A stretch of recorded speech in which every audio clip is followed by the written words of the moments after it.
Assalamualaikum warahmatullahi wabarakatuh. Ya para sahabat, para teman-teman sekalian, selamat pagi.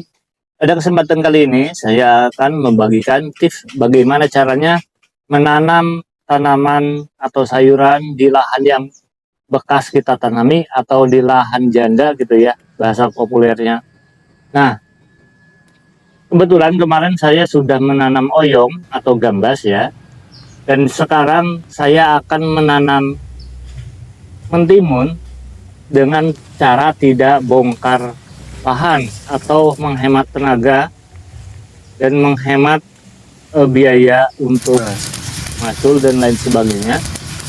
Pertama itu membersihkan dari bekas sulur-sulur seperti ini, kita bersihkan, buang ya, dibakar atau boleh kita ditimbun ya, supaya tujuannya bekas-bekas hama yang berbentuk telur atau yang masih bersarang di sini kita bersihkan supaya tidak menular ya.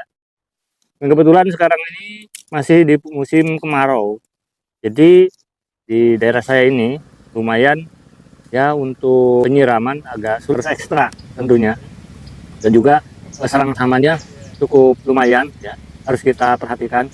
Karena apa? Kalau di musim kemarau biasanya yang menyerang itu hama ya, seperti lalat, kutu kebul, ulat dan lain-lain gitu. Beda dengan di musim penghujan, biasanya itu yang kita perhatikan, yang kita konsentrasikan itu obat-obatan dengan pemberantas fungisida ya atau jamur. Nah, itu. Jadi perbedaannya kalau di musim kemarau ini biasanya funginya itu berkurang. Ya, bukan berarti si fungisida itu aman, tidak, cuman dari segi pengendaliannya kita harus lebih mengkonsentrasikan ke inseknya gitu. Jadi ya cuman itu kalau masalah biaya biasanya antara musim hujan dengan musim kemarau, penanganan luaran itu ya, dananya itu masih banyak di musim kemarau. Selain kita harus menyiram paling enggak 2 hari sekali gitu ya, dengan cara direndam atau dileb gitu. Dan juga dari pembasmi insektisida ini juga harganya cukup lumayan mahal dibanding dengan fungisida gitu ya.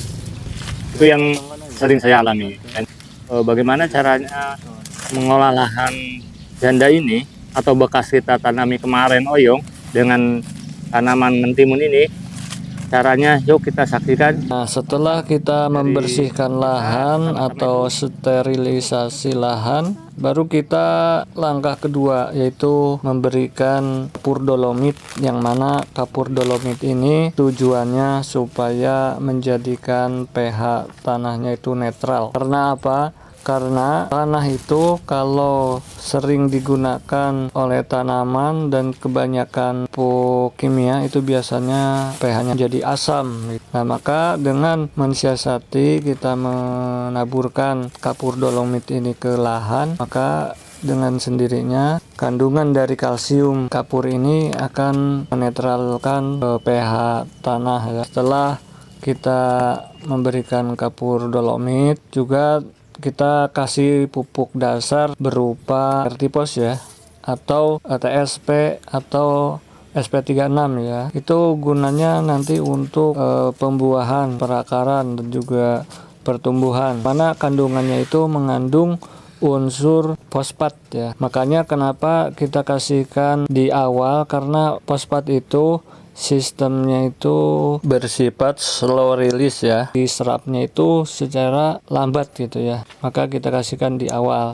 Dan yang kedua, kita berikan juga pupuk dasar berupa NPK 16. Nah, setelah NPK 16 lalu aduk ya, di situ aduk lagi, baru kita kasih pupuk kompos berupa ya buat media itu boleh gitu ya.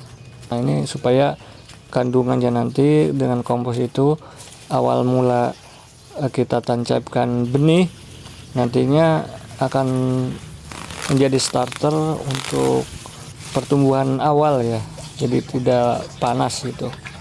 Nah, dan sebelumnya dikasih bibit atau benih, kita jangan lupa juga kasih decomposer atau semacam E4 atau M21 ya.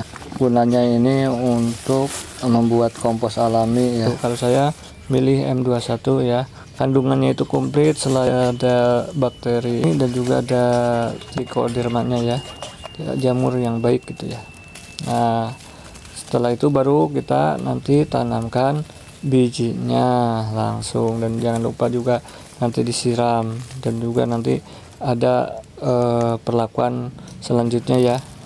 Nah, untuk sementara kita cukupkan sekian dulu video awal mula dalam proses pembersihan lahan dan juga awal mula penanaman, persiapan dari tanah yang sudah kita gunakan atau lahan bekas gitu ya.